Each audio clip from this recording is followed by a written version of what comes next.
कौन कहता है भ्रष्टाचार करने की जरूरत होती है? भाइयों बहनों, मेरा मंत्र है, न खाता हूं न खाने दूंगा।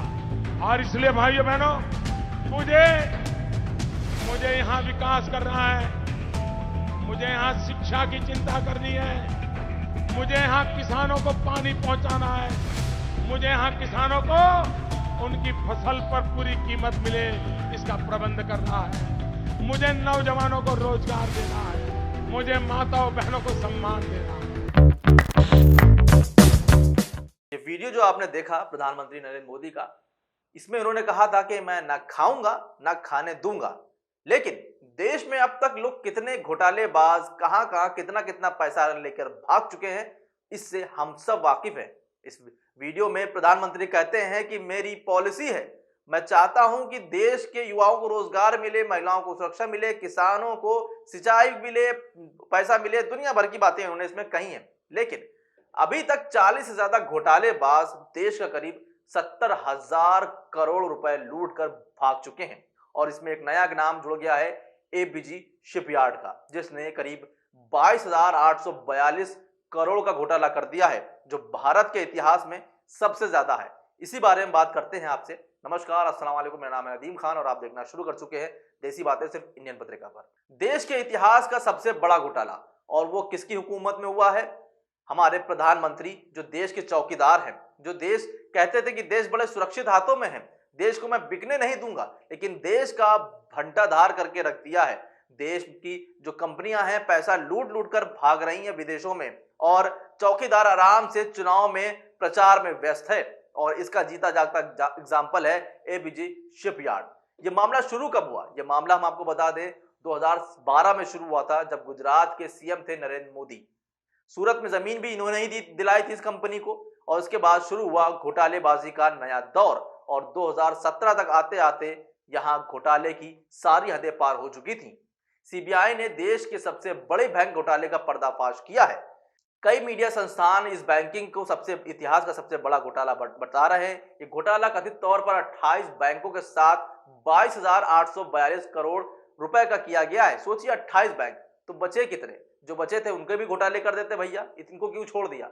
कुछ मीडिया रिपोर्ट्स तो 23,000 करोड़ तक का घोटाला बता रही हैं। इस मामले में सीबीआई ने एबीजी शिपयार्ड और उसके तत्कालीन अध्यक्ष एवं प्रबंधक निदेशक ऋषि कमलेश अग्रवाल सहित अन्य लोगों के खिलाफ एफआईआर दर्ज कर ली है। लेकिन इस एफआईआर को भी दर्ज कराने में बड़े पापड़ बेलने पड़े बैंकों को, काफी समय लग गया, जबकि इसकी शिकायत सीबीआई से सभी बैंकों ने 2019 में ही कर दी थी। लेकिन उसके बावजूद भी किसी भी तरह की एफआईआर दर्ज नहीं हुई। जब सीबीआई ने इसमें दखल दिया तब जाकर कहीं इसमें एफआईआर हुई, वो भी 2 बार उसको खत लिखना पड़ा, पत्र लिखना पड़ा। सोचिए, पत्र खेला जा रहा था, लेकिन घोटालेबाज घोटाले पे घोटाले करने में व्यस्त थे।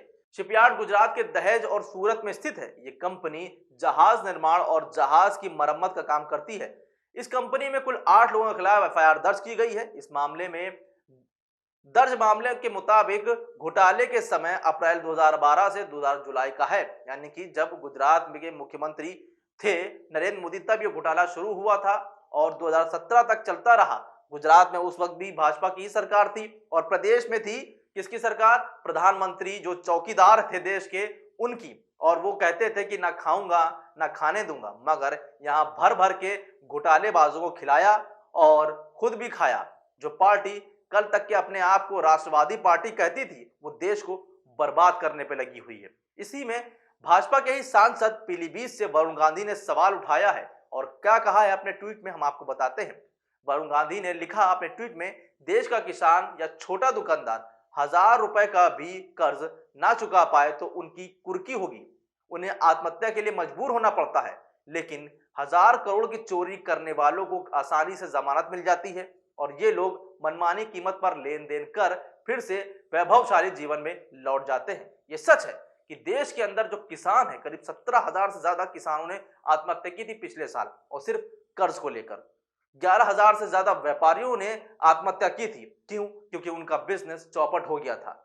अब आप सोचिए कि जहां किसान और छोटा व्यापारी दिन पे दिन खत्म होता जा रहा है, कर्ज में डूबता जा रहा है, वहां पर ऐसे घोटालेबाज देश का 22,842 करोड़ रुपया लेकर गायब हो जाते हैं और यहां देश का चौकीदार मजे से चुनाव की रैलियों में बड़े बड़े भाषण में कहता है कि देश बड़ा सुरक्षित हाथों में है। सीबीआई की एफआईआर के मुताबिक फ्रॉड करने वाले 2 कंपनियों के मुख्य हैं। इनके नाम एबीजी शिपयार्ड और एबीजी इंटरनेशनल प्राइवेट लिमिटेड है।